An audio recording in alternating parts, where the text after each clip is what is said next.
Hi, welcome to Revolutions. I'm Alex, and today I'm here with Vasko Popovski of Advanced Heat Treat, and today we're going to be talking about ion nitriding. So Vasko, can you just start off by describing a little bit about what ion nitriding is, how it works, and how it differs from other methods? Thanks, Alex. Ion nitriding is a case hardening heat treatment. It is done in a vacuum vessel. There is an electrical charge with high voltage that creates a plasma. That plasma results in the excitement and activation of nitrogen atoms that penetrate the surface of the part. Okay. And this results in a thin case of nitrogen-rich phases, and it makes it different from other types of heat treatment because it is a fairly low temperature heat treatment. There is no real quench stage. That means you get less distortion, less chance for warpage, that sort of thing. Okay, and what are some of the most common benefits to using this technique?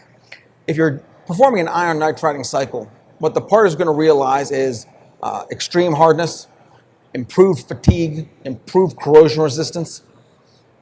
And with ion nitriding, as opposed to other types of nitriding, you have the potential for reusable tooling. So if you have a high volume job, you can mask certain areas of the part that you don't want to be nitrided, and that tooling can be reused. Makes for a low cost option. And are there any kind of special material considerations you need to make when ion nitriding? Are there any materials that are that benefit from the technique? That's a great question. Ion nitriding is widely done on carbon steel, stainless steel, cast irons, and titanium. It's also done on powder metallurgy parts. In terms of considerations, the more alloy type elements you have in there, the better off you are.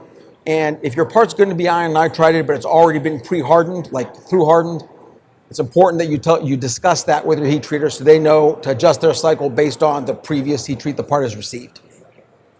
And how has ion nitriding changed in recent years? Is there anything new going on that people should know about? Recent trends include a lot of aerospace applications and increased use in titanium.